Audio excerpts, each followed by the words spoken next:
Okay, we want to talk about graphing quadratics and the axis of symmetry. Now, I've done the working already, so I just want to kind of run through it in case you're finding. These are the steps that are outlined in the Canvas page and which I've just repeated here.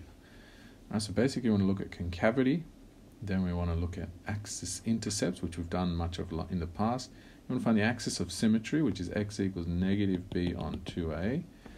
Then, to find the vertex, the y-coordinate, you substitute x equals minus b on 2a into the original function, and then you can find it. So let's give it a go.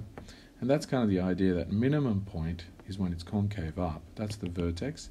Maximum point is if it's concave down. You see how it goes up and then it turns around and comes back down. So that's the highest value, and we've got to use that to solve problems.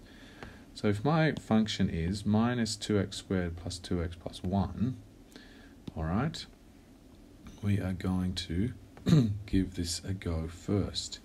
So let's see how we go with it. So check my working as we go. I think I've made an error. Concave down is fine because the leading term is negative 2x squared. Negative a means it's going to be 2x. Now we find the y-intercepts and the x-intercept. So let's start with the x-intercept. Y equals 0. That's the equation. Now minus 2x squared, because it's an equation that's equal to 0, I just multiply everything by negative 1. I can't do it when this is a function because the other side is y, it's fixed. I can't just change the function. But I can change this. I'm not changing it, I'm just solving this equation. So we've got negative b, so minus minus 2, b squared minus 4ac. Alright, so we've got 4 times 2, and my c is negative 1. This goes to 2, that's a negative 2 is 2, plus or minus 4 plus 8 over 4. Over here we see that root 12 is actually 2 root 3. Now I've got a factor of 2. And so I take that out, 1 plus or minus root 3 over 2. So that's either 1.37 or negative 0.37. Okay, those are my two values, which I'll put in my axes in a second.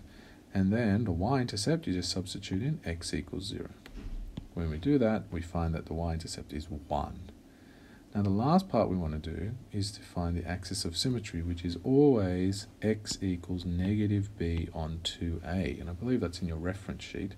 Here's my function over here, negative b, so b is 2, negative 2 over 2 times negative 2, negative b over 2a, which is a half.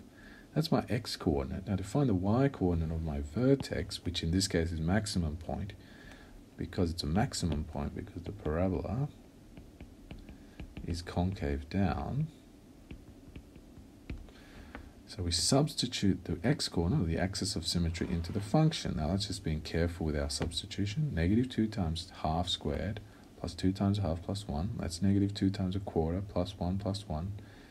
Negative 2 times a quarter is negative a half, plus 2, and so it's 3 on 2. And here we have our vertex. So if I take my axes and I carefully label it and I put my points, I substitute it in, now I've got my basic shape.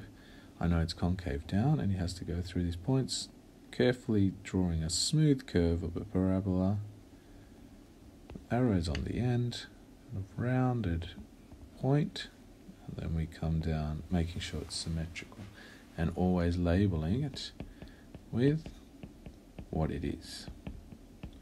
And there you have it. We've got our exercise. So we're going to work through exercise 9.1 and a couple of questions I'd like to put onto Canvas as well, please. Okay, thanks.